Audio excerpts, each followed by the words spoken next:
ಬೆಣ್ಣೆ ಬಂತು ನೋಡು ಕೃಷ್ಣ, ಬೆಣ್ಣೆ ಬಂತು. ಬೆಣ್ಣೆ ಬಂತು ನೋಡು ಕೃಷ್ಣ, ಬೆಣ್ಣೆ ಬಂತು. ಬೆಣ್ಣೆ ಬಂತು ನೋಡು ಕೃಷ್ಣ, ಬೆಣ್ಣೆ ಬಂತು.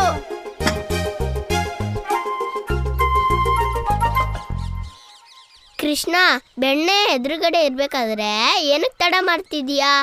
ಬೆಣ್ಣೆ ಎತ್ಕೋ, ಎಲ್ರಿಗೂ ಹಂಚು. ನೀನು ತಿನ್ನು, ನಮಗೂ ರುಚಿಯಾದ ಬೆಣ್ಣೆ ಹಂಚು.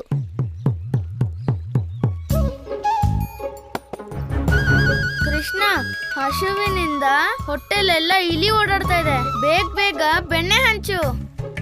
ನಿಮ್ಗೆಲ್ಲ ಬೇಕಿದ್ರೆ ತಿನ್ನಿ, ಇವತ್ತು ನಾನು ಬೆಣ್ಣೆ ತಿನ್ನೋದಿಲ್ಲ.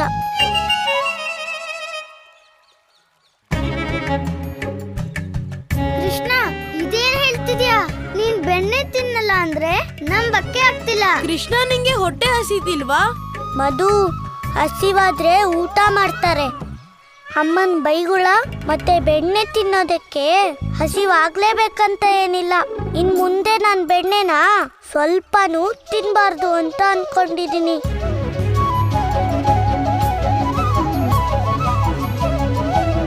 ಕೃಷ್ಣ, ಇಲ್ಲಿರೋ ಎಲ್ಲ ಬೆಣ್ಣೆನು ನೀನೇ ತಿನ್ಬೇಕು ಅಂತ ನಾಟಕ ಆಡ್ತಿಲ್ಲ ತಾನೆ? ಅಣ್ಣ, ತಮ್ಮನ ಮೇಲೆ ಈ ಥರ ಎಲ್ಲ ಅನುಮಾನ ಪಡಬಾರ್ದು. ನಾನು ನಿನ್ನ ಮೇಲೆ ಅನುಮಾನ ಪಡ್ತಿಲ್ಲ ಕೃಷ್ಣ. ನಾನ್ ಕೇಳ್ತಾ ಇರೋದು ಇಷ್ಟೇ, ಈ ಬೆಣ್ಣೆ ನೀನ್ ಯಾಕೆ ಬೇಡ ಅಂತಿದ್ಯಾ? ಅಣ್ಣ, ಈ ಬೆಣ್ಣೆ ನಮ್ದಲ್ಲ, ಅದಕ್ಕೆ ತಿನ್ನಲ್ಲ. ಕೃಷ್ಣ, ಇದು ನಮ್ಗೆಲ್ಲ ಗೊತ್ತು. ಈ ಬೆಣ್ಣೆ ನಮ್ದಲ್ಲ, ಗೋಕುಲವಾಸಿಗಳದು.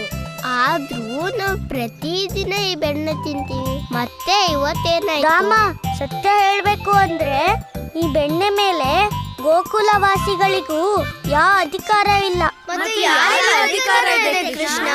ಕರುಗಳಿಗೆ. ಹಾ, ಅದು ಹೇಗೆ? ಗೆಳೆಯ ಜೀವಕ, ಅಮ್ಮ ನಮಗಾಗ ಅಡಿಗೆ ಮಾಡಿದಾಗ ಅದ್ರ ಮೇಲೆ ಯಾರ್ಗ ಅಧಿಕಾರ ಇರುತ್ತೆ? ನಮ್ದು. ಹಾಗಾದ್ರೆ ಮಧು, ಕರುಗಳ ಅಮ್ಮ ಅಂದ್ರೆ ಹಸು, ಅದು ಹಾಲು ಕೊಟ್ಟಾಗ ಅದ್ರ ಮೇಲೆ ಯಾರ್ಗ ಅಧಿಕಾರ ಇರುತ್ತೆ? ಕರುವಿಗೆ. ಮತ್ತೆ ಬೆಣ್ಣೆ ನಮ್ಗೆ ಸೇರಿದ್ದಲ್ವಾ ಕೃಷ್ಣ? ಯಾಕಂದ್ರೆ ನಮ್ಮಮ್ಮ ತಾನೇ ಬೆಣ್ಣೆ ಮಾಡೋದು. ಇಲ್ಲ ದಾಮ, ಅಮ್ಮ ಹೇಳ್ತಾಳೆ ಹಸುವಿನ ಹಾಲಿಂದ ಮೊಸರು ಮಾಡ್ತಾರೆ, ಮತ್ತೆ ಮೊಸರಿಂದ ಬೆಣ್ಣೆ. ಆ ಹಾಲು ಕರುಗಳಿಗಾದ್ರೆ ಆ ಹಾಲಿಂದ ಮಾಡಿರೋ ಬೆಣ್ಣೆ ಯಾರಿಗ್ ಸೇರ್ಬೇಕು? ಕರುಗಳದ್ದು. ಇಷ್ಟು ಹೊತ್ತಿಂದ ನಾನು ಅದನ್ನೇ ಹೇಳ್ತಿದ್ದೀನಿ, ನಿಮ್ಮಲ್ಲಿ ಯಾರಿಗೂ ಗೊತ್ತಾಗ್ತಾನೆ ಇಲ್ಲ. ಆದ್ರೆ ಕೃಷ್ಣ, ಕರುಗಳು ಬೆಣ್ಣೆ ತಿನ್ನೋದಿಲ್ಲ. ಆದ್ರೆ ಹಾಲನ್ನು ಕುಡಿತಾವಲ್ವಾ?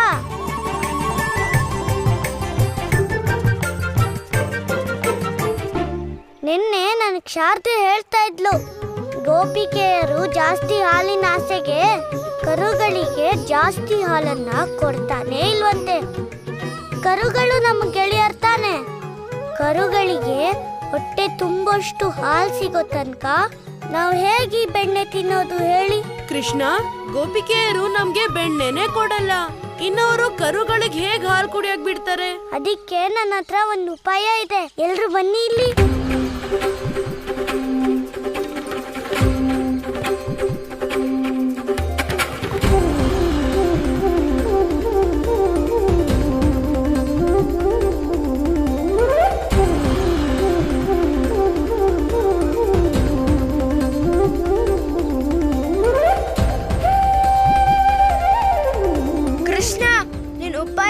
ಚೆನ್ನಾಗಿದೆ, ಅದರಿಂದ ನಾವು ಚೆನ್ನಾಗಿ ಬಯಸ್ಕೊಂತೇವೆ. ಕರುಗಳಿಗೆ ಹೊಟ್ಟೆ ತುಂಬಾ ಹಾಲು ಸಿಗುತ್ತೋ ಬಿಡುತ್ತೋ, ನಮ್ಗಂತೂ ಬೇಕಾದ ಹೊಡೆತ ಬಿದ್ದೇ ಬೀಳುತ್ತೆ. ಇಲ್ಲ ಕೃಷ್ಣ, ಇಲ್ಲ, ನಾನಂತೂ ನಿನ್ ಜೊತೆಗೆ ಸೇರ್ಕೊಳ್ಳೋದೇ ಇಲ್ಲ. ನೀನ್ ಏನ್ ಮಾಡ್ಕೊಂತೀಯ ಮಾಡ್ಕೊ, ನಾನು ಹೋಗ್ತೀನಿ. ಅಣ್ಣ, ಅಮ್ಮ ನನ್ನ ಬಗ್ಗೆ ಯೋಚನೆ ಮಾಡಿದಾಗ ನಾನು ಅವ್ರಿಗೆ ಹೇಳ್ತಿದ್ದೆ, ಅಮ್ಮ ಅಣ್ಣ ನನ್ನ ಜೊತೆ ಇದ್ದಾನೆ ಅಂತ. ನೀನ್ ನೋಡಿದ್ರೆ ಓಡೋಗ್ತಿದ್ಯಾ. ನಾನ್ ನಿನ್ಗೆ ಅಣ್ಣ ಆಗಿದ್ದಿದ್ರೆ ನನ್ನ ಮಾತೆಲ್ಲ ನೀನ್ ಕೇಳಬೇಕಾಗ್ತಿತ್ತು. ಕೃಷ್ಣ, ನೀನ್ ನನ್ನ ಮಾತಲ್ಲೇ ಕಟ್ಟಾಕ್ಬಿಡ್ತೀಯ. ಇದೇ ಕೊನೆ ಸಲ. ಇನ್ ಮುಂದೆ ನಾನು ನಿನ್ ಜೊತೆ ಯಾವ ಆಟಕ್ಕೂ ಸೇರ್ಕೊಳ್ಳೋದೇ ಇಲ್ಲ. ನಾರಾಯಣ ನಾರಾಯಣ.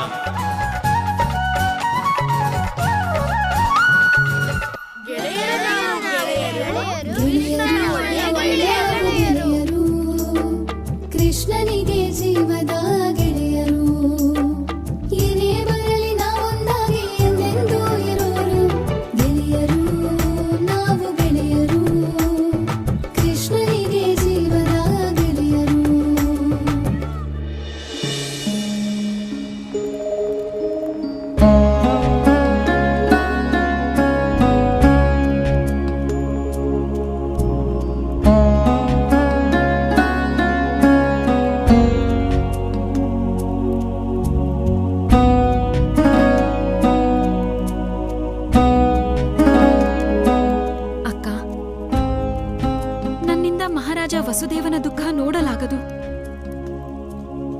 ನಾನು ತೀರ್ಮಾನಿಸಿದ್ದೇನೆ, ಇನ್ನು ಸುಮ್ಮನಿರುವುದಿಲ್ಲ. ನನಗೇನು ಶಿಕ್ಷೆಯಾದರೂ ಸರಿ, ಮಹಾರಾಜ ಕಂಸರ ಬಳಿ ಹಿಂದೆ ಮಾತನಾಡುತ್ತೇನೆ. ದೇವಕಿ, ನಿನಗೇನು ಆಗುವುದಿಲ್ಲ, ಎಲ್ಲವೂ ಸರಿ ಹೋಗುತ್ತದೆ. ನಂತರ ನಾವು ಮಾಹಿಷ್ಮತಿಗೆ ಹೋಗೋಣ. ನೀನು ಕೇಳುತ್ತಿರುವೆ ತಾನೆ?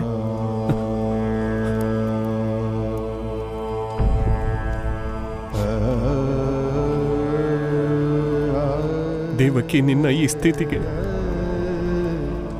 ನಾನೇ ಕಾರಣನಾಗಿದ್ದೇನೆ. ನಾನು ನಿನ್ನಿಂದ, ಅಂದರೆ ಒಬ್ಬ ತಾಯಿಯಿಂದ ಅವಳ ಜೀವನದ ದೊಡ್ಡ ಸತ್ಯ ಮುಚ್ಚಿಟ್ಟೆ. ಆ ಸತ್ಯ ತಿಳಿದಿದ್ದರೆ ನಿನಗೆ ಈ ಸ್ಥಿತಿ ಬರುತ್ತಿರಲಿಲ್ಲ ದೇವಕಿ. ಆದರೆ ಈಗ ನಾನು ಆ ಸತ್ಯ ಹೇಳುತ್ತೇನೆ. ಇನ್ನು ನನ್ನಿಂದ ಸಾಧ್ಯವಿಲ್ಲ. ದೇವಕಿ, ದೇವಕಿ, ನಮ್ಮ 8ನೆಯ ಸಂತಾನ ಜೀವಂತವಾಗಿದೆ.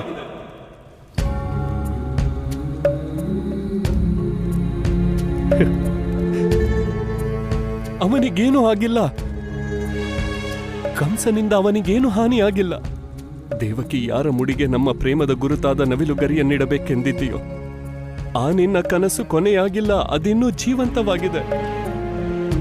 ನಿನಗೆ ಗೊತ್ತಿದೆಯೇ ದೇವಕಿ, ಅವನು ನಿನ್ನಂತೆಯೇ ಮುದ್ದಾಗಿ ಕಣ್ಣಿಗೆ ಕಟ್ಟುವಂತೆ. ನೋಡಲು 2 ಕಣ್ಣು ಸಾಲದು. 5 ವರ್ಷವಾಗಿದೆ. ಆದರೆ ಇಂದಿಗೂ ಅವನ ಮುದ್ದಾದ ಮುಖ ನನ್ನ ಕಣ್ಣಿಗೆ ಕಟ್ಟಿದಂತಿದೆ. ಈಗ ಅವನು ಬೆಳೆದಿರಬಹುದು, ಅಮ್ಮ ಅಮ್ಮ ಎನ್ನುತ್ತಾ ಕುಣಿದಾಡುತ್ತಿರಬಹುದು. ಅಮ್ಮ ಅಮ್ಮ ನನ್ನ ಮಾತು ಕೇಳಮ್ಮ. ಅಮ್ಮ ನಾನು ಇವತ್ತು ನಿಜ ಹೇಳ್ತಿದ್ದೀನಮ್ಮ. ಅಮ್ಮ ನಿಜನೇ ಹೇಳ್ತಿದ್ದೀನಮ್ಮ, ನಿಜ ಹೇಳ್ತಿದ್ದೀನಮ್ಮ. ಅಮ್ಮ ಅಮ್ಮ ನೀ ನನ್ನ ಜೊತೆ ಮಾತನಾಡ್ತಿದ್ರೆ ನನಗೆ ತುಂಬಾ ದುಃಖ ಆಗುತ್ತೆ ಅಮ್ಮ. ಹೌದಾ? ಮತ್ತೆ ಅಮ್ಮನಿಗೆ ದುಃಖ ಆದಾಗ ಆಗ ನಿನಗೆ ದುಃಖ ಆಗೋದಿಲ್ವಾ? ಆಗುತ್ತಲ್ಲಮ್ಮ. ಅಮ್ಮಂಗೆ ದುಃಖ ಆದ್ರೆ ನನಗೂ ಕೂಡ ತುಂಬಾ ದುಃಖ ಆಗುತ್ತೆ. ಕೃಷ್ಣ, ಇವತ್ತು ನಾನು ನಿನ್ನ ಮಾತುಗಳನ್ನ ನಂಬೋದಿಲ್ಲ. ಮೊದ್ಲೆಲ್ಲ ನೀನು ಬರೀ ಮಧ್ಯಾಹ್ನ ಹೊರಗಡೆ ಹೋಗ್ತಿದ್ದೆ. ಈಗ ನಿನಗೆ ಇಡೀ ದಿನ ಸಾಕಾಗ್ತಿಲ್ಲ. ಈಗಂತೂ ನೀನು ರಾತ್ರಿ ಕೂಡ ಅಮ್ಮನ್ ತಿಳಿಸ್ದೆ ಹೊರಗಡೆ ಹೋಗ್ತಿದ್ಯಲ್ಲ. ನಿನಗಿಷ್ಟ ಬಂದಾಗೆ ನೀನಿರೋದಾದ್ರೆ ನಾನ್ಯಾಕೆ ನಿನ್ ಮಾತು ಕೇಳಲಿ? ಅಮ್ಮ, ನಾನು ಸುಮ್ಮನೆ ಹೊರಗಡೆ ಹೋಗಿದ್ದಲ್ಲ, ಯಾರೋ ನನ್ನ ಹೊರಗಿಂದ ಕರೆದಿದ್ರು ಅಮ್ಮ. ಅಮ್ಮ, ನನ್ನ ಹೊರಗಡೆ ಶಾರದೇನೆ ಕರೆದಿದ್ದಮ್ಮ. ಶಾರದೆ? ಯಾರಿದು ನಿನ್ ಹೊಸ ಗೆಳತಿ? ಚಿಕ್ಕಮ್ಮ, ಶಾರದೆ ಗೆಳತಿ ಅಲ್ಲ, ಅದು ನಮ್ ಗೌರಿ ಹಸುವಿನ ಕರು. ಅಮ್ಮ, ಆ ಶಾರದೇನೆ ನನ್ನ ರಾತ್ರಿ ಹೊರಗಡೆ ಕರೆದಿದ್ದು. ಕೃಷ್ಣ, ನೆಪ ಹೇಳೋದಕ್ಕೂ ಮಿತಿ ಇರುತ್ತೆ. ನೀನು ಈ ನಡುವೆ ತುಂಬಾ ಸುಳ್ಳು ಹೇಳ್ತಿದ್ಯಾ. ಸುಳ್ಳಲ್ಲ, ಇದು ಸತ್ಯ. ನಾನು ಸತ್ಯ ಹೇಳ್ತಿದ್ದೀನಮ್ಮ. ನಿನ್ನೆ ರಾತ್ರಿ ಶಾರದೆಗೆ ತುಂಬಾ ಹಸಿವಾಗಿತ್ತು, ಅದಕ್ಕೆ ನಾನು ಶಾರದೆಗೆ ಬೆಲ್ಲ ಕೊಡಕ್ ಹೋಗಿದ್ದೆ ಅಮ್ಮ. ಓಹೋ, ಆದ್ರೆ ನಿನ್ಗ್ಯಾರು ಹೇಳಿದ್ರು ಶಾರದೆಗೆ ಹಸ್ವಾಗ್ತಿದೆ ಅಂತ? ನಿನ್ನೆ ರಾತ್ರಿ ಶಾರದೆ ಬಂದಿತ್ತಲ್ಲ, ಅದೇ ಹೇಳಿದ್ದು.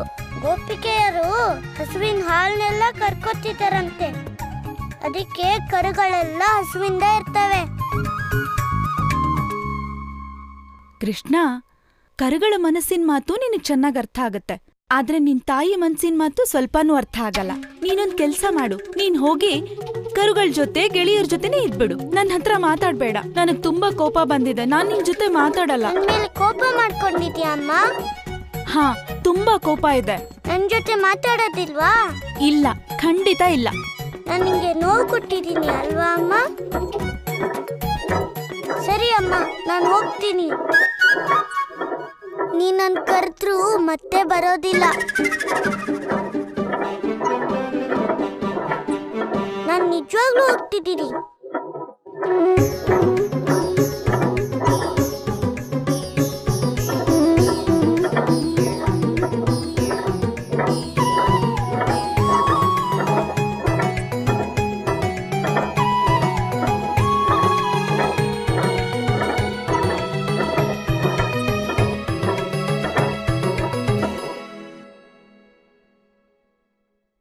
ಅಯ್ಯೋ, ನನ್ ಕಂದ ಎಲ್ ಹೋದ? ನಾನ್ಯಾಕಿಷ್ಟು ಕೋಪ ಮಾಡ್ಕೊಂಡೆ?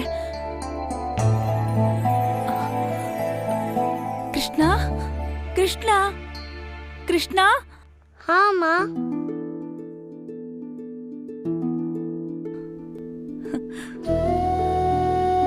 ಕಂದ, ನೀನಿಲ್ಲೇ ಇದೆಯಾ? ಹೌದು, ಆದ್ರೆ ನಾನು ನಿನ್ ಜೊತೆ ಮಾತಾಡೋದಿಲ್ಲ. ನನ್ಗೆ ಹಸು ಆಗ್ತಿದೆ, ಆದ್ರೆ ನಾನು ನಿಂಗೆ ಅದನ್ನ ಹೇಳೋದಿಲ್ಲ. ನೀನು ಬೆಣ್ಣೆ ತಿನ್ಸಿದ್ರು ನಾನು ತಿನ್ನೋದಿಲ್ಲ. ಎಲ್ಲ ತಪ್ಪು ನಂದೇ ಅಲ್ವೇನಮ್ಮ?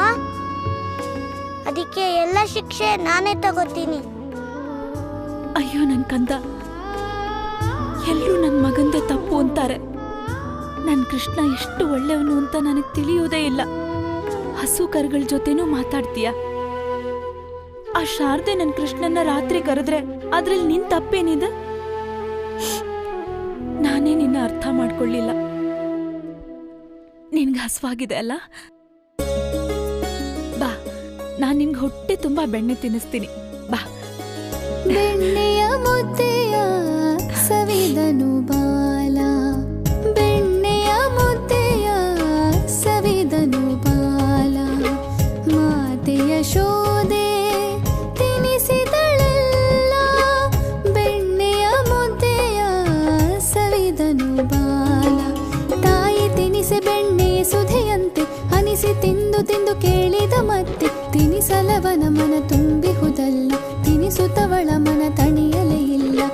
ತಾಯಿಯ ಪ್ರೀತಿ ಬೆಣ್ಣೆ ರೊಟ್ಟಿ, ತಾಯಿಯ ಪ್ರೀತಿ ಯಶೋಧ ಮತ್ತು ಕೃಷ್ಣ ಇವರಿಬ್ಬರ ಪ್ರೇಮ ಮತ್ತು ಜಗಳ ಆ ಈಶ್ವರನಿಗೂ ಅರ್ಥ ಆಗೋದಿಲ್ಲ. ಬೆಣ್ಣೆಯ ಮುದ್ದೆಯ ಸವಿದನು ಬಾಲ.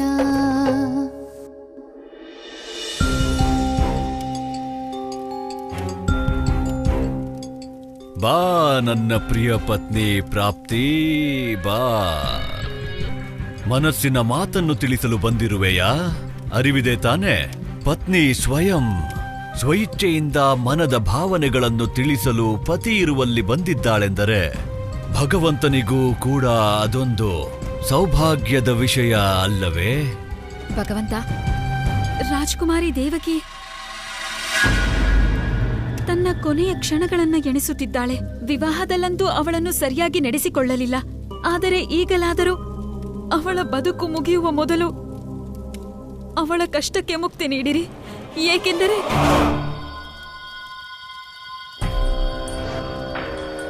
ಸಾಕು ಪ್ರಾಪ್ತಿ, ಮುಂದೇನು ಹೇಳುವುದು ಬೇಕಾಗಿಲ್ಲ. ನಿನ್ನ ಮನಸ್ಸಿನ ಭಾವನೆಯನ್ನು ತಿಳಿಸಲು ಬಂದಿರುವೆ ಎಂದುಕೊಂಡಿದ್ದೆ. ಆದರೆ ನೀನು ನನ್ನ ಮನಸ್ಸಿನ ಮಾತನ್ನಾಡಿದೆ.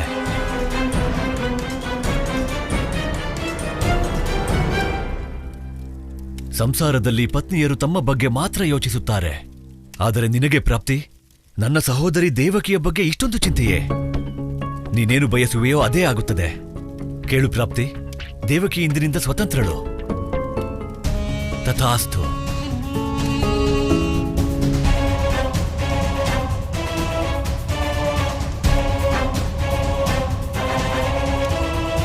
ನೋಡಿದೆಯಾ, ನಾನು ನಿನ್ನನ್ನು ಎಷ್ಟು ಪ್ರೀತಿಸುತ್ತೇನೆ.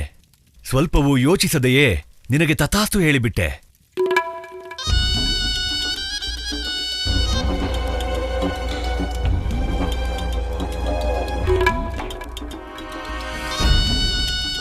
ಆದರೆ ನನಗೆ ಅರಿವಾಯಿತು ಪ್ರಾಪ್ತಿ,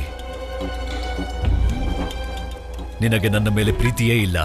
ಇಲ್ಲ ಇಲ್ಲ ಭಗವಂತ, ಹಾಗೆಲ್ಲ ಏನೂ ಇಲ್ಲ. ನಾನು ನಿಮ್ಮ ಪತ್ನಿಯಲ್ಲವೇ? ನನ್ನ ದುಃಖವೂ ಅದೇ. ಪತ್ನಿ ಏನೋ ನಿಜ, ಆದರೆ ಪ್ರೀತಿಯೊಂದಿಲ್ಲ. ವಿವಾಹವಾಗುವುದು ಬೇರೆ ಮಾತು. ಹೆಣ್ಣಿನ ಮನಸ್ಸನ್ನು ಗೆಲ್ಲುವುದೇ ಬೇರೆ ಅಲ್ಲವೇ ಪ್ರಾಪ್ತಿ?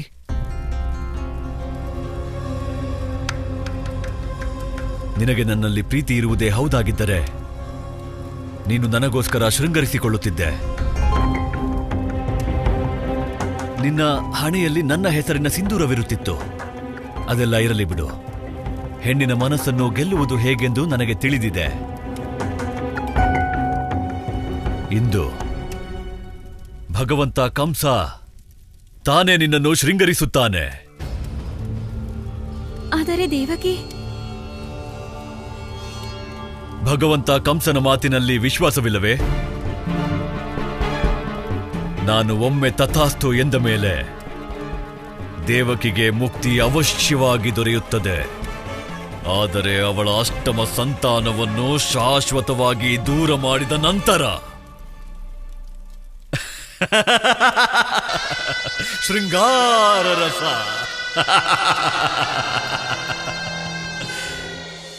ನಂದರಾಜ, ನಿಮ್ಮೊಂದಿಗೆ ಸ್ವಲ್ಪ ಮಾತನಾಡಬೇಕಿತ್ತು. ಹೇಳಿ ಅತ್ತಿಗೆ. ಅಕ್ರೂರರು ಹೇಳುತ್ತಿದ್ದರು ದೇವಕಿಯ ಪ್ರಾಣ ಅಪಾಯದಲ್ಲಿದೆ ಎಂದು. 5 ವರ್ಷ ಕಳೆಯಿತು. ನನಗನಿಸಿತು ಸಮಯ ಕಳೆದಂತೆ ದೇವಕಿಯ ಆರೋಗ್ಯ ಸುಧಾರಿಸುವುದೆಂದು. ಆದರೆ ಈಗ ರಾಜವೈದ್ಯರು ಕೈ ಚೆಲ್ಲಿ ಕೂತಿದ್ದಾರೆ. ನನಗರ್ಥ ಆಗುತ್ತೆ ಅದಕ್ಕೆ. ಗೆಳೆಯ ವಸುದೇವನಿಗೆ ಅದೆಷ್ಟು ಸಂಕಟ ಆಗ್ತಿದೆಯೋ ಏನೋ. ಒಂದು ಕಡೆ 8ಕ್ಕೆ 8 ಮಕ್ಕಳ ಸಾವಿನ ದುಃಖ, ಇನ್ನೊಂದು ಕಡೆ ಹೆಂಡತಿಗಾಗ್ತಿರೋ ನೋವು. ಅದು ಅಲ್ಲದೆ ಈ ಕಂಸನ ಮುಂದೆ ನಮ್ಮ ಎಲ್ಲ ಯೋಜನೆಗಳು ಸೋಲುತ್ತಿವೆ. ಅದಕ್ಕೆ ನೀವು ಬೇಜಾರಾಗಬೇಡಿ. ವೃಷಭಾನುವರ ಮುಂದಾಳತ್ವದಲ್ಲಿ ಗೊಲ್ಲರ ದೊಡ್ಡ ಸೈನ್ಯ ತಯಾರಾಗ್ತಿದೆ. ಒಂದು ಸಲ ಮಥುರೆಗೆ ಹೋಗೋ ಸುರಂಗದ ಕೆಲಸ ಮುಗೀತು ಅಂದ್ರೆ ನಾನು ನಿಮಗೆ ಭರವಸೆ ಕೊಡ್ತೀನಿ. ನಾವು ಕಂಸನ ಸೆರೆಮನೆಯಿಂದ ಗೆಳೆಯ ವಸುದೇವ, ದೇವಿ ದೇವಕಿಯವ್ರನ್ನ ಖಂಡಿತವಾಗಿ ಬಿಡಿಸ್ಕೊಂಡ್ಬರ್ತೀವಿ. ನಂದಣ್ಣ, ನಿಮ್ಮನ್ನ ನೋಡಕ್ಕೆ ಅಂತ ಒಬ್ರು ಹೆಂಗ್ಸ್ ಬಂದಿದ್ದಾರೆ.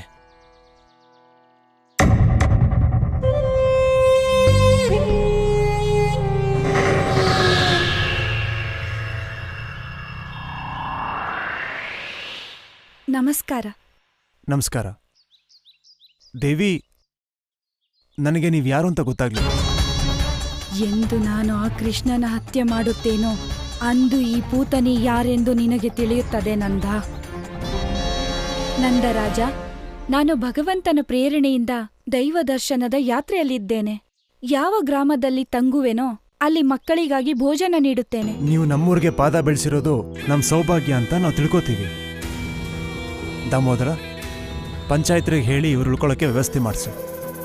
ನಂದರಾಜ, ಊರಲ್ಲಿ ಹೇಳುತ್ತಿದ್ದರು ತಮಗೊಬ್ಬ ತುಂಬ ಮುದ್ದಾದ ಮಗನಿದ್ದಾನಂತೆ.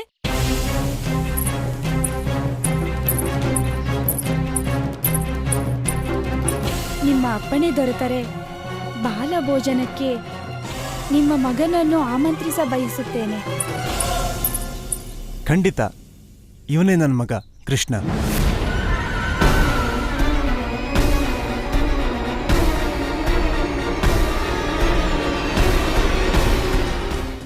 ಇವನಿಗೆ ಕರಿಬೇಕು ಅಂತ ಏನೂ ಇಲ್ಲ. ಕರಿದೇನೆ ಎಲ್ಲಿಗೆ ಬೇಕಾದ್ರೂ ಹೋಗಿ ಬರ್ತಾನೆ. ಅಪ್ಪ ಎಲ್ಲಿಗೆ ಹೋಗ್ತಿದೀವಿ? ಕೀರು ತಿನ್ನುವುದಕ್ಕೆ. ಕೀರು? ನಾನು ರುಚಿಯಾದ ಕೀರನ್ನು ಮಾಡಬಲ್ಲೆ. ಅದನ್ನು ತಿನ್ನಲು ನೀನು ಬರುವೆ ತಾನೆ? ಇದಕ್ಕೆ ನಾನು ಎಲ್ಲಿಗೆ ಬರ್ಬೇಕು ಅಂತ ಹೇಳೋದೇ ಬೇಡ. ಕೀರಿನ ಪರಿಮಳ ಇಟ್ಕೊಂಡು ಎಲ್ಲಿಗೆ ಬರ್ಬೇಕು ಅಲ್ಲಿಗೆ ಬಂದ್ಬಿಡ್ತೀನಿ. ತಪ್ಪದೆ ಬರಬೇಕು. ನಾನು ನಿನಗಾಗಿ ಕಾಯುತ್ತೇನೆ. ನಂದರಾಜ, ನಾನಿನ್ನು ಹೊರಡುತ್ತೇನೆ. ನಾನು ಗೋಕುಲದ ಉಳಿದ ಮಕ್ಕಳನ್ನು ಆಮಂತ್ರಿಸಬೇಕಾಗಿದೆ. ಇಲ್ಲಿ ನೋಡಿ, ನೀವು ಕೃಷ್ಣನ ಪಾಯಸ ತಿನ್ನೋಕೆ ಕರೆದಿದ್ರ ಅಂದ್ಮೇಲೆ ಅಷ್ಟೇ ಸಾಕು. ಅವನ ಜೊತೆ ಗೋಕುಲದ ಎಲ್ಲ ಮಕ್ಕಳು ಬರ್ತಾರೆ. ಎಲ್ಲಿ ಕೃಷ್ಣ ಇರ್ತಾನೋ ಗೋಕುಲದ ಮಕ್ಕಳೆಲ್ಲ ಅಲ್ಲೇ ಇರ್ತಾರೆ. ಹಾ, ಕೃಷ್ಣ ಬರೋದಿಲ್ಲ ಅಂದ್ರೆ ಬೇರೆ ಯಾರೂ ಬರೋದಿಲ್ಲ. ಕೃಷ್ಣ ಎಲ್ಲಿಗೆ ಹೋಗಲ್ವೋ ಅಲ್ಲಿಗೊಂದು ಗೆಳೆಯರು ಹೋಗೋದಿಲ್ಲ. ಹಾಗಾದರೆ ಕೃಷ್ಣ ಬರಲೇಬೇಕು. ನನ್ನ ಕಾಲಕೂಟ ವಿಷದಿಂದ ಗೋಕುಲದ ಮಕ್ಕಳೆಲ್ಲ ಸಾಯಲೇಬೇಕು. ಅವರ ಮೃತ್ಯು ನಿಶ್ಚಿತ. ಏನ್ ಯೋಚನೆ ಮಾಡ್ತಿದ್ದೀರಿ?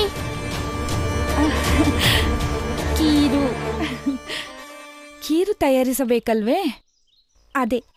ಅದರ ಕುರಿತೇ ಯೋಚಿಸುತ್ತಿದ್ದೆ.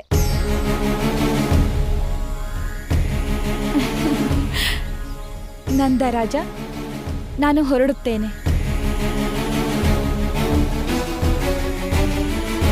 ಅಣ್ಣ, ಅಮ್ಮ ಬೆಣ್ಣೆ ತೆಗೆಯುವಾಗ ಏನೂ ಯೋಚನೆ ಮಾಡೋದಿಲ್ಲ. ಆದ್ರೆ ಇವ್ರು ಯಾಕೆ ಕೀರ್ ಮಾಡಕ್ಕೆ ಇಷ್ಟೊಂದು ಯೋಚನೆ ಮಾಡ್ತಿದ್ರು? ಇಲ್ಲಿ ನನ್ಗನ್ಸುತ್ತೆ ಅವರು ನನ್ನ ಹತ್ರ ಹೇಳ್ತಾ ಇದ್ದಿದ್ದೆ ಬೇರೆ, ಯೋಚನೆ ಮಾಡ್ತಾ ಇದ್ದಿದ್ದೆ ಬೇರೆ ಅಂತ.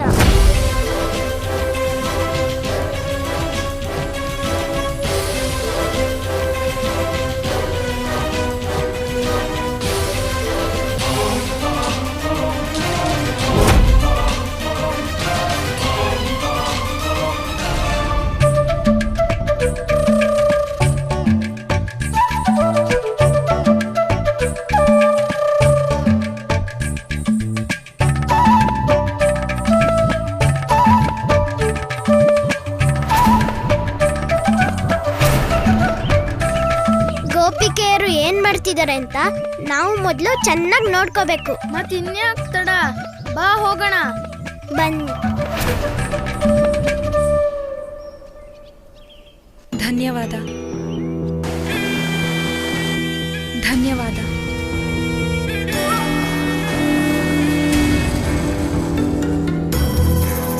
ಧನ್ಯವಾದ.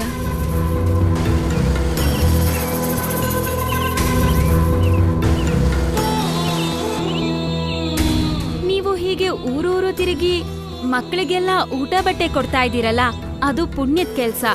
ಆದ್ರೆ ನೀವೀ ಕೆಲ್ಸಗಳನ್ನೆಲ್ಲ ಯಾಕೆ ಮಾಡ್ತಿದ್ದೀರಾ?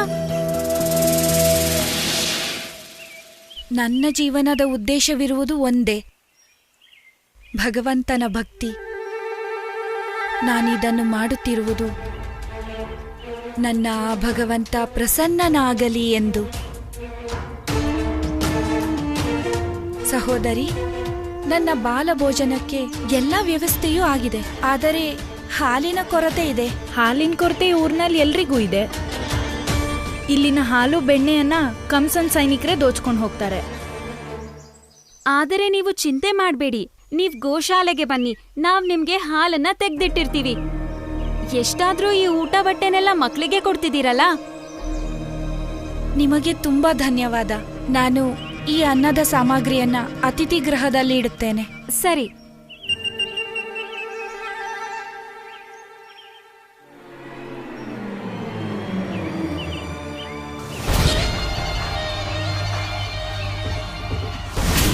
ಅನ್ನ ನಿಮ್ಮದು, ಹಾಲು ನಿಮ್ಮದು, ಮಕ್ಕಳು ನಿಮ್ಮವರೇ.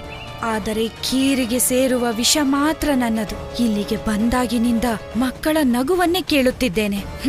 ಆದರೆ ಇಂದು ಅವರ ತಾಯಂದಿರ ಆಕ್ರಂದನ ಇಡೀ ಗೋಕುಲವನ್ನೇ ಆವರಿಸುತ್ತದೆ. ಅಣ್ಣ, ಅವ್ರು ಏನ್ ಯೋಚನೆ ಮಾಡ್ತಾ ಇರ್ಬೋದು? ನನ್ಗನ್ಸುತ್ತೆ ಇವರೇನೋ ಒಂದು ನಾಟಕ ಮಾಡ್ತಿದ್ದಾರೆ ಅಂತ. ಕೃಷ್ಣ, ಅವ್ರ ಬಗ್ಗೆ ಆಮೇಲೆ ಯೋಚನೆ ಮಾಡು. ಮೊದಲು ಗೋಪಿಕೆಯರ ಬಗ್ಗೆ ಯೋಚನೆ ಮಾಡು. ಅವರೆಲ್ಲರೂ ಗೋಶಾಲೆಗೆ ಹುಟ್ಟಿದ್ದಾರೆ. ಅವ್ರನ್ನ ಹೇಗ್ ತಡೆಯೋದು? ಪ್ರೀತಿಯಿಂದ. ಪ್ರೀತಿಯಿಂದನಾ? ಅಣ್ಣ, ಅಮ್ಮಗಂತೂ ಪ್ರೀತಿನೇ ಸಾಕು. ಈಗ ಗೋಪಿಕೆಯರನ್ನ ಪ್ರೀತಿ ಮಾತಿಂದ ಒಲಿಸ್ಕೋಬಹುದಾ? ನೋಡೋಣ.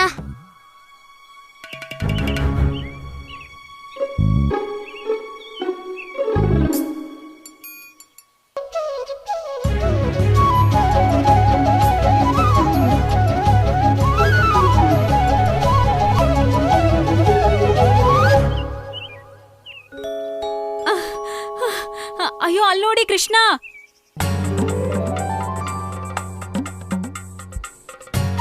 ಕೃಷ್ಣನ ನೋಡ್ತಾ ಇದ್ರೆ ನನ್ ಮನಸ್ಸು ತುಂಬಿ ಬರುತ್ತೆ.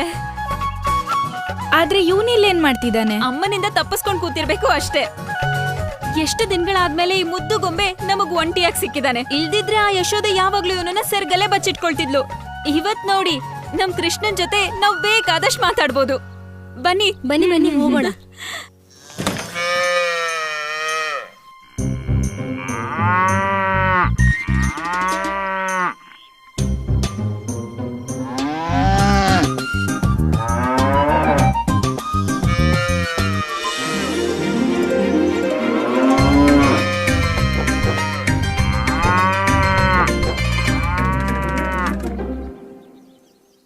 ಕೃಷ್ಣ, ಏನಾಯ್ತು?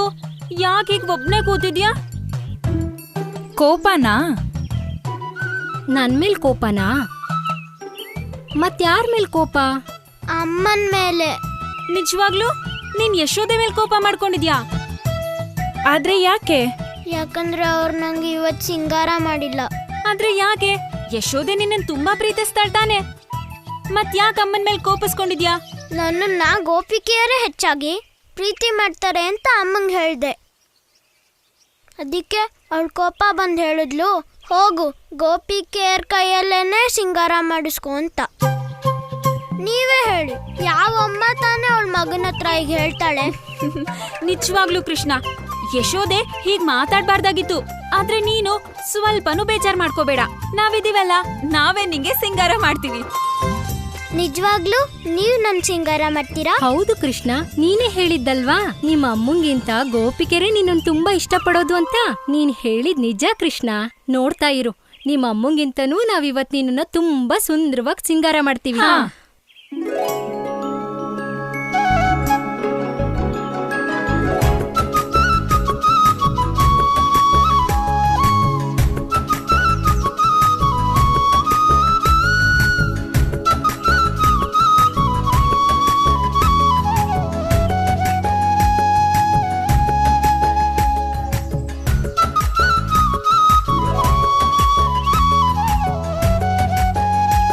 ನೀವಿಲ್ಲಿ ಕೃಷ್ಣಂಗೆ ಸಿಂಗಾರ ಮಾಡ್ಕೊಂಡ್ ಕೂತಿದ್ದೀರಾ? ಅಲ್ಲಿ ಕೊಟ್ಟಿಗೆಯಲ್ಲಿ ಯಾರೋ ಕರುಗಳ ಹಗ್ಗ ಎಲ್ಲ ಬಿಚ್ಬಿಟ್ಟಿದ್ದಾರೆ.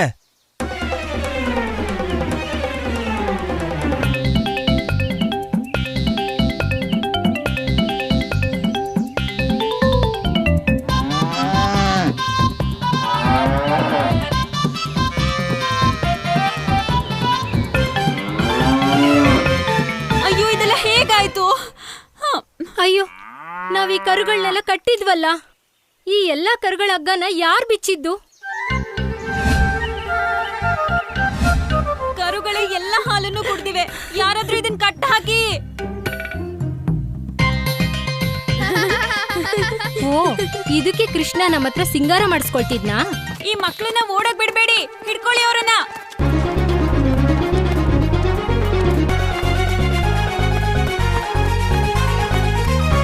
ಯಾರಾದ್ರೂ ಹಿಡ್ಕೊಳ್ಳಿ, ಆ ಮಕ್ಕಳನ್ನ ಹಿಡ್ಕೊಳ್ಳಿ, ನಿಲ್ಸಿ ಅವ್ರನ್ನ, ಹಿಡ್ಕೊಳ್ಳಿ,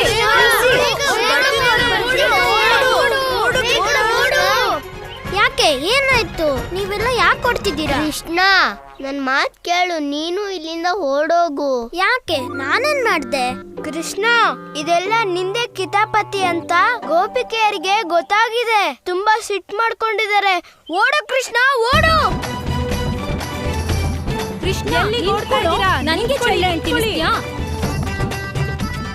ಅಮ್ಮ ಹೇಳ್ತಾಳೆ, ಕೋಪದಲ್ಲಿರೋ ಗೂಳಿ ಎದುರಿಗೆ ಬಂದ್ರೆ ನಿಲ್ದೆ ಓಡ್ತಾ ಇರ್ಬೇಕು.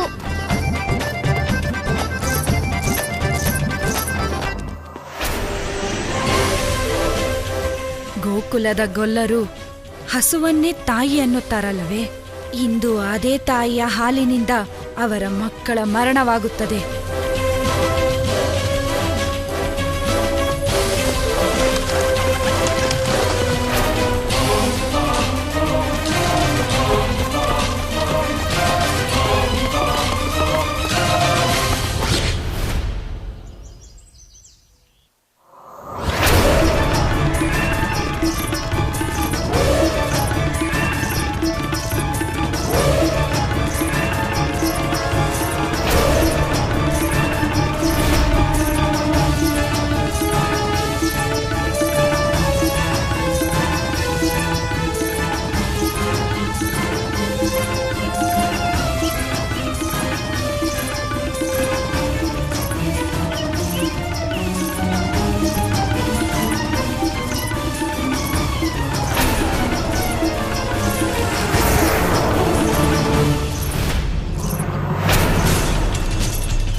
ನಾರಾಯಣ ನಾರಾಯಣ ಪ್ರಭು, ಇಂದು ಇದು ಸಾಬೀತಾಯಿತು.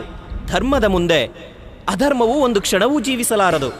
ನೀವೇ ನೋಡಿ ಪ್ರಭು, ಕೃಷ್ಣನ ಪೀತಾಂಬರದ ಸ್ಪರ್ಶ ಮಾತ್ರದಿಂದ ಪೂತನಿ ಕೆಸರಲ್ಲಿ ಬಿದ್ದಳು.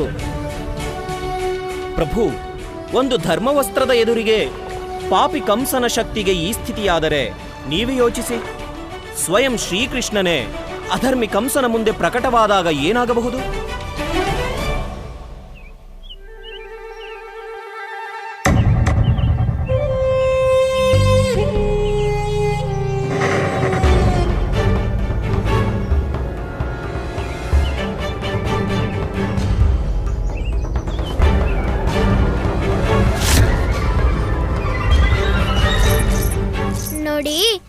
ಹೇಳ್ತಾಳೆ, ಯಾರು ಬೇರೆಯವ್ರಿಗೆ ಕೆಟ್ಟದ್ ಮಾಡ್ತಾರೋ ಅವರಿಗೆ ಕೆಟ್ಟದ್ದೇ ಆಗೋದು. ನೀವು ಕೆಸ್ಟಲ್ಲಿ ಬಿದ್ಬಿಟ್ರಲ್ಲ, ಅಂತ ತಪ್ಪೇನ್ ಮಾಡಿದ್ರಿ?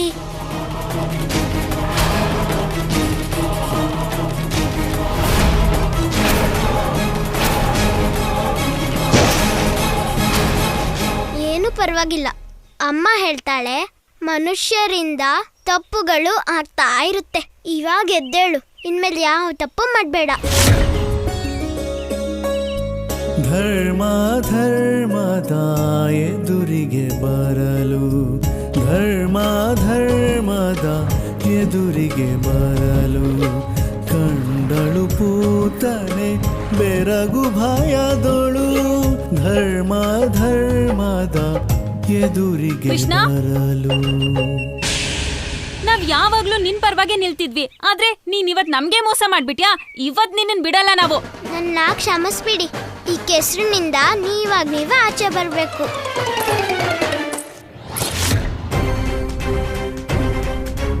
ನಿನ್ನ ಮೃತ್ಯುವಿನಿಂದ ಎಷ್ಟು ದೂರ ಓಡುವೆ ಕೃಷ್ಣ.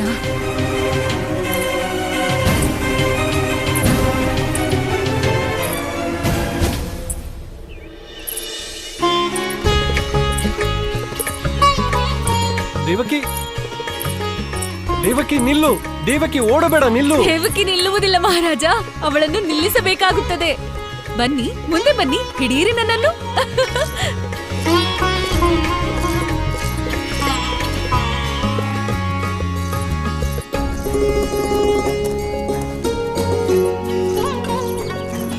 ದೇವಕಿ,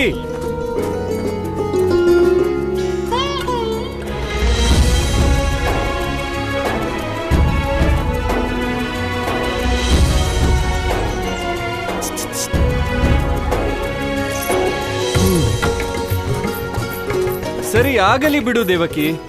ನೀನೇ ಗೆದ್ದೆ, ನಾನೇ ಸೋತೆ. ನಿನ್ನನ್ನು ಹಿಡಿಯುವುದಂತೂ ನನ್ನಿಂದಾಗದ ಕೆಲಸ. ಮಹಾರಾಜ, ನನ್ನನ್ನೇ ಹಿಡಿಯಲಾಗದು ಎಂದ ಮೇಲೆ ನಾಳೆ ನಮಗೆ ಮಗುವಾದಾಗ ಅವನನ್ನು ಹೇಗೆ ಹಿಡಿಯುತ್ತೀರಿ? ಬನ್ನಿ, ಹಿಡೀರಿ. ದೇವಕಿ ನಿಲ್ಲು.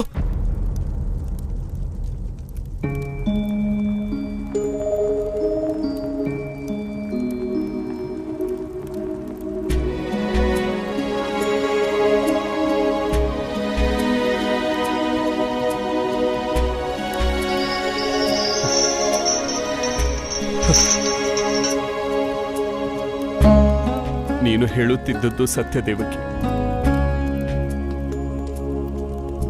ನಿನ್ನ ಮಗ ನಿನ್ನನ್ನೇ ಹೋಲುತ್ತಾನೆ. ಕೇಳುತ್ತಿರುವಯ್ಯ ದೇವಕಿ?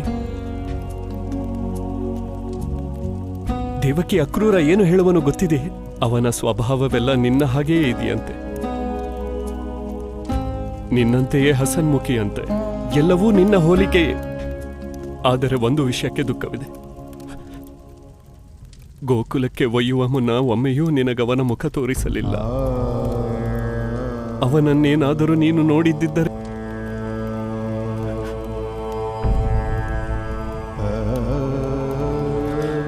ದೇವಕಿ, ದೇವಕಿ, ನಮ್ಮ ಮಗ ಈಗ ಬೆಳೆದಿರುತ್ತಾನೆ. ಇಡೀ ಗೋಕುಲವೇ ನಂದರಾಣಿಯ ಬಳಿ ಅವನನ್ನು ಕೊಂಡಾಡುತ್ತಿರುತ್ತದೆ. ಯಾರೂ ಅವನ ಕಡೆ ಬೆರಳೆತ್ತಿ ತೋರದಂತೆ ಬೆಳೆಯುತ್ತಿರುತ್ತಾನೆ. ಅವನು ನಿನ್ನ ಮಗನಲ್ಲವೇ? ಎಲ್ಲರನ್ನೂ ಮಾತಿನಲ್ಲೇ ಮರಳು ಮಾಡಿರುತ್ತಾನೆ.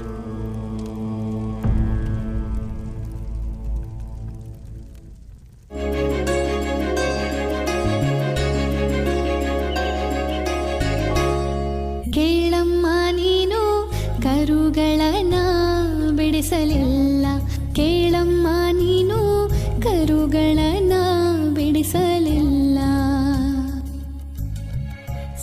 ಯಶೋದೆ, ನಮ್ ತರ ನೀನು ಈ ಕೃಷ್ಣನ್ ಬೆಣ್ಣೆ ಮಾತಿಗೆ ಮರಳಾಗ್ಬೇಡ. ಇವನು ಬರೀ ಸುಳ್ಳು ಹೇಳ್ತಾನೆ, ಸುಳ್ಳು. ಇವನೇ ಕರುಗಳನ್ನೆಲ್ಲ ಬಿಟ್ಟಿದ್ದು. ಹೌದು ಯಶೋದೆ, ಬರೀ ಇಷ್ಟೇ ಅಲ್ಲ, ಇನ್ನು ಏನೇನಂದ ಗೊತ್ತಾ?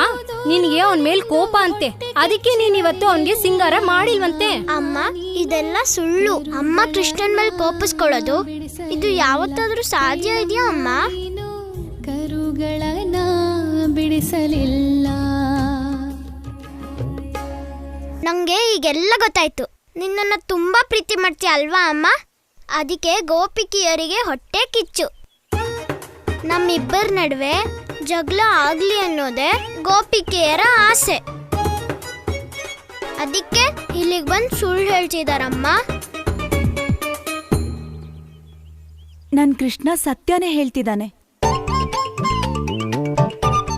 ನೀವೇ ಇವನ್ನ ಯಾವಾಗ್ಲೂ ಹೊಗಳ್ತಿರ್ತೀರಾ, ಇವತ್ತು ನೀವೇ ಅವನ್ನ ದೂರ್ತಿದ್ದೀರಾ. ಸುಳ್ಳು ಹೇಳೋದಕ್ಕೂ ಒಂದು ಮಿತಿ ಇದೆ. ಯಶೋದ ಅವಳ ಕಂದನ್ ಮೇಲೆ ಕೋಪ ಮಾಡ್ಕೊಳ್ಳೋದ, ಅದ್ ಯಾವತ್ತಿಗೂ ಸಾಧ್ಯ ಇಲ್ಲ. ಹೌದು, ಸತ್ಯ ಅಮ್ಮ. ಯಶೋದೆ, ನಮ್ ಮಾತ್ ಕೇಳು. ಇಲ್ಲ ಅಮ್ಮ, ನನ್ ಮಾತ್ ಕೇಳು.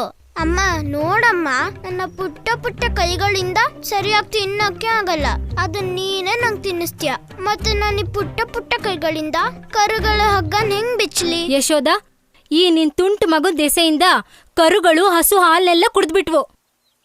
ಆದ್ರೆ ನೀನ್ ನಮ್ಮ ಮಾತು ಕೇಳಲ್ಲ ಅಂತಿದ್ಯಾ? ನೀನೇ ಯೋಚ್ಸಮ್ಮ, ಕರುಗಳಿಗೆ ಎಷ್ಟು ಹಸುವಾಗಿರ್ಬೋದು. ಅದಕ್ಕೆ ಅವುಗಳು ಎಲ್ಲ ಹಾಲನ್ನು ಕುಡಿದ್ಬಿಟ್ವಮ್ಮ. ಅಮ್ಮ, ಈ ಗೋಪಿಕೆಯರು ಕರುಗಳಿಗೆ ಸ್ವಲ್ಪನೂ ಹಾಲು ಉಳ್ಸಲ್ಲ. ಹಸುಗಳ ಎಲ್ಲಾ ಹಾಲನ್ನು ಕರೆದ್ಬಿಡ್ತಾರೆ. ಅಮ್ಮ, ಕರುಗಳಿಗೆ ತುಂಬಾ ಹಾಲು ಸಿಕ್ಕಲ್ಲ ಅಂತ ಅಮ್ಮ ಹಸುಗಳಿಗೆ ಎಷ್ಟು ಬೇಜಾರಾಗ್ತಿರ್ಬೋದಲ್ಲ. ನಾನು ಹಸ್ಕೊಂಡಿದ್ರೆ ನಿಂಗೂ ಬೇಜಾರಾಗುತ್ತಲ್ವಾ, ಅಲ್ವಾ ಅಮ್ಮ? ನೋಡಿ, ಕೃಷ್ಣ ಸತ್ಯನೇ ಹೇಳ್ತಿದ್ದಾನೆ. ನೀವು ಕರುಗಳ ಬಗ್ಗೆನೂ ಯೋಚನೆ ಮಾಡ್ಬೇಕು. ಕರುಗಳು ಮಕ್ಕಳ ಹಾಗೆ ಅಲ್ವಾ, ಅವ್ರ ಹೊಟ್ಟೆ ತುಂಬೋದು ಮುಖ್ಯನೇ ಅಲ್ವಾ? ಯಶೋದೆ, ನಾವಂತೂ ಇಲ್ಲಿ ನಿನ್ ಮಗನ್ ಬಗ್ಗೆ ದೂರ್ ಕೊಡೋಕೆ ಅಂತ ಬಂದಿದ್ವಿ. ಆದ್ರೆ ನೀನ್ ನಮ್ದೇ ತಪ್ಪು ಅಂತಿದ್ಯಾ? ನೋಡು ಯಶೋದೆ, ಈ ಹಸು ಕರುವಿನ ಪ್ರೀತಿ ನಿನಗೆ ನಿನ್ ಕೃಷ್ಣನಿಗ್ ಮಾತ್ರ ಅರ್ಥ ಆಗತ್ತೆ, ನಮಗ್ ಅರ್ಥನೇ ಆಗಲ್ಲ. ನಮಗದನ್ನ ಅರ್ಥ ಮಾಡ್ಕೊಂಡು ಯಾವ ಉಪಯೋಗನೂ ಇಲ್ಲ. ಅಮ್ಮ ಮಗನ ಹಸು ಕರುವಿನ ಪ್ರೀತಿನ ಎಲ್ರೂ ತಿಳ್ಕೋಬೇಕು ಗೋಪಿಕೆಯರೇ. ನಡೀರಿ ಹೋಗೋಣ. ಅಯ್ಯೋ, ಸ್ವಲ್ಪ ನನ್ ಮಾತ್ ಕೇಳಿ.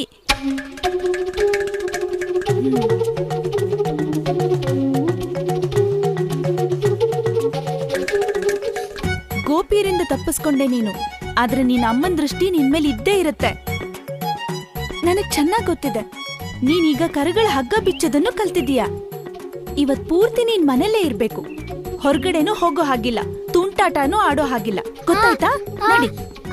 ಅಮ್ಮ, ಇಲ್ಲಮ್ಮ. ಅಮ್ಮ, ನಾನಲ್ಲಮ್ಮ, ಕರುಗಳಿಗೆ ಹಸು ಆಗ್ತಿತ್ತಮ್ಮ, ಅದಕ್ಕೆ.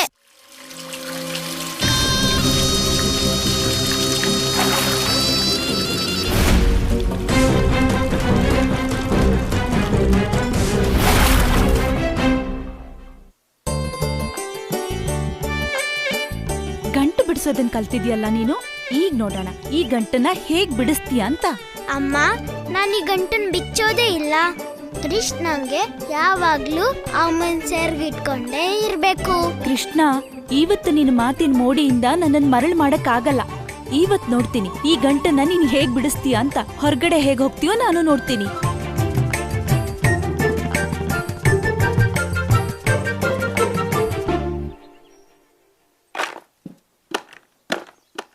ಅಮ್ಮ, ನನ್ ಮನೆಯಿಂದ ಹೊರಗೆ ಹೋದ್ರು ಹೋಗ್ದಿದ್ರು ನೀವು ಕಟ್ಟಿರೋ ಈ ಗಂಟನ್ನ ನಾನು ಯಾವತ್ತೂ ಬಿಚ್ಚೋಲ್ಲ ಅಮ್ಮ, ಯಾವತ್ತೂ ಇಲ್ಲ.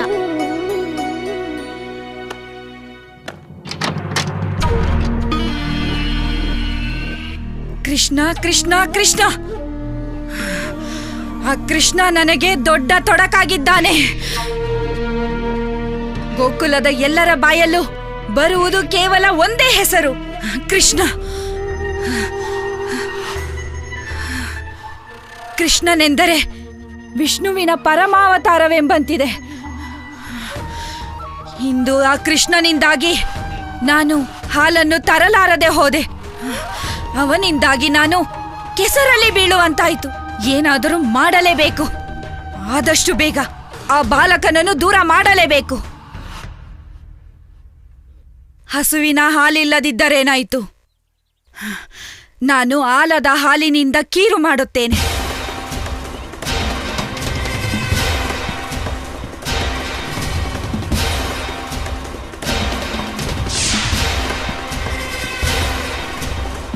ಕೃಷ್ಣ ಕಾಲಕೂಟ ವಿಷ ಹಾಕಿದ.